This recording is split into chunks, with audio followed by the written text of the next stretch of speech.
Hello my dear student, welcome to our YouTube channel Education Jet. बच्चों, हम लोग 6 से लेकर 12 तक एनसीईआरटी के सभी महत्वपूर्ण क्वेश्चन को कवर कर रहे थे जो सभी कम्पिटिटिव एग्जाम्स के लिए बहुत ही इंपॉर्टेंट है। चैनल को लाइक और सब्सक्राइब करें ताकि मैं इसी तरीके से वीडियो अपलोड करता रहूं। टाइम ना वेस्ट करते हुए हम लोग स्टार्ट करते हैं। हमारा पहला क्वेश्चन है, अलैंगिक जनन के संबंध में असत्य कथन बताना हमें। तो हमारे पास 4 ऑप्शन है, तो इसका जो राइट आंसर है फोर्थ, यह प्रक्रिया पुष्पीय पादपों में संपन्न होती है। हम लोग कुछ फिगर देख लेते हैं। ये हमारा पोर्शन होता है वर्तिकाग्र और ये परागकोश होते हैं, ठीक है। और ये होता है पुतंतु होते हैं, ये दल होता है, अंडाशय, ये पोर्शन अंडाशय और ये वर्तिकाग्र बोलते हैं, ठीक है। कुछ एक्सप्लेनेशन देख लेते हैं। पुष्पीय पादपों में पुमंग व जायांग नामक प्रजनन अंग पाए जाते हैं, इसलिए इनमें नए पादपों का जन्म लैंगिक जनन के माध्यम से होता है। लैंगिक जनन में क्या होते हैं, दोनों चाहिए, ठीक है। युग्मंग में परागकणों का निर्माण होता है, ठीक है। तो इसमें जो है पुमंग में जो है परागकणों का, ये रॉन्ग हो गया, पुमंग में परागकणों का निर्माण होता है तथा जायांग में अंडाशय का निर्माण होता है, ठीक है, जिसमें क्या होता है, अंडाणु बनते हैं। परागकोश से परागकण का वर्तिकाग्र तक पहुंचना क्या कहलाता है, परागण कहलाता है, ठीक है। नेक्स्ट देखते हैं।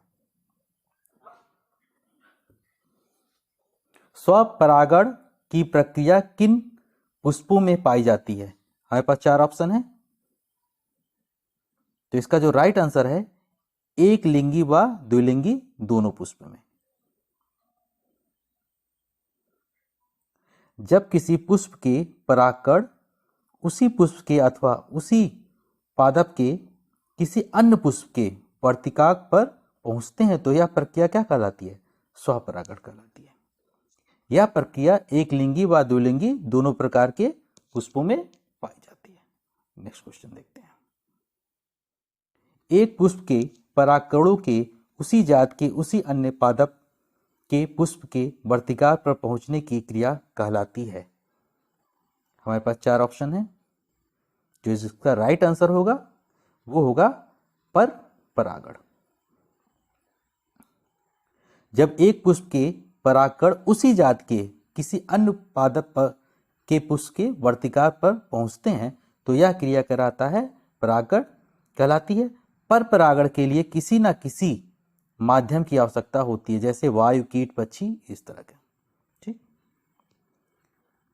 कृत्रिम कायिक प्रवर्धन की प्रमुख विधियां,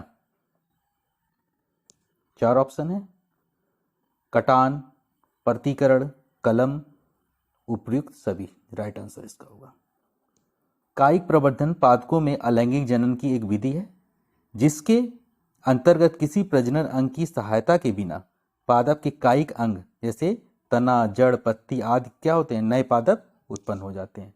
कृत्रिम रूप से कायिक प्रवर्धन की मुख्य विधियां कटाव, कलम लगाना, प्रतिकरण, सूक्ष्म प्रवर्धन।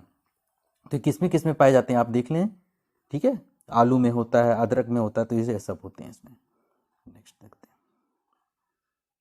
गुलाब के कृत्रिम कायिक प्रवर्धन के लिए प्रयोग की जाने वाली विधि, इसका राइट आंसर है कलम विधि। गुलाब, सेब, नाशपाती, आम आदि पादपों के कृत्रिम कायिक प्रवर्धन के लिए कलम विधि का प्रयोग किया जाता है। केला, आंकीड़ व अन्य सजावटी पादपों के लिए सूक्ष्म प्रवर्धन विधि तथा अंगूर, लीची, संतरा आदि के लिए प्रतिकरण विधि का प्रयोग किया जाता है। ऐसे जीव जो गर्भाशय में विकसित शिशु को जन्म देते हैं कहलाते हैं। 4 ऑप्शन है, अंडज, एकलिंगी, जरायुज, द्विलिंगी। इसका राइट आंसर है जरायुज।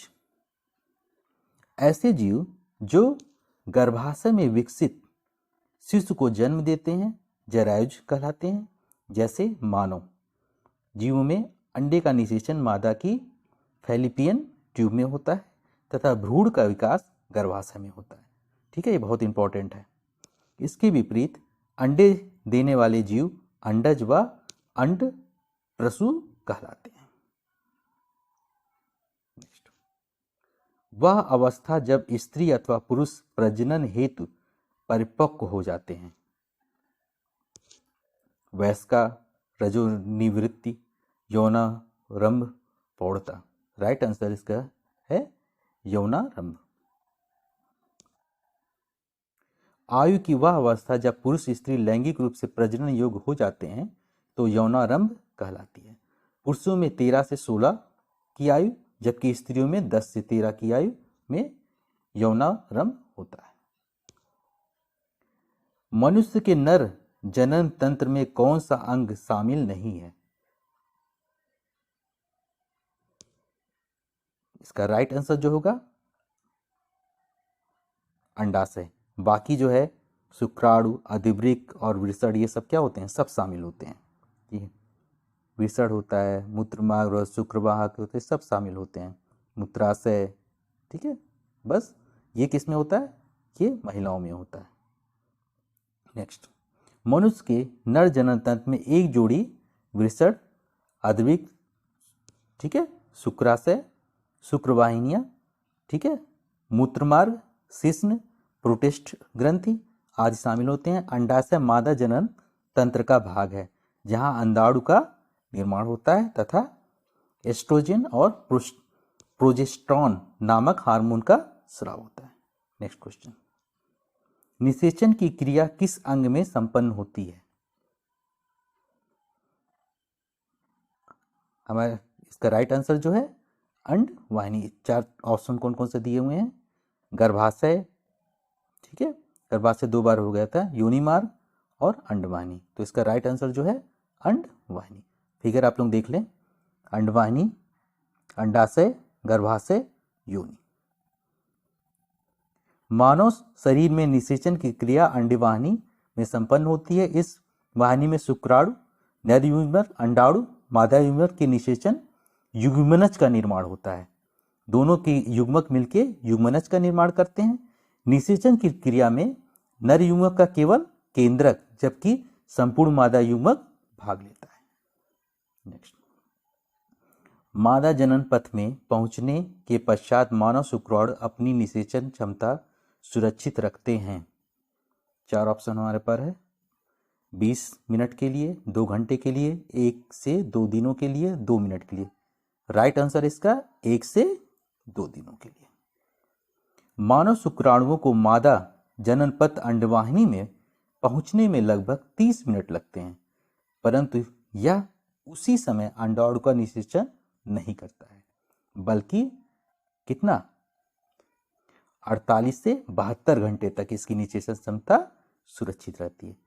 इसी प्रकार अंडोत्सर्ग के बाद अंडाणु कोशिका लगभग 12 से 24 घंटे तक निषेचन योग्य बनी रहती है। तो इसी तरीके से आपको वीडियोस मिलते रहेंगे। Thanks for watching this video. Channel को लाइक और सब्सक्राइब करें ताकि मैं आपके लिए बेस्ट से बेस्ट वीडियोस लेकर आता रहूं।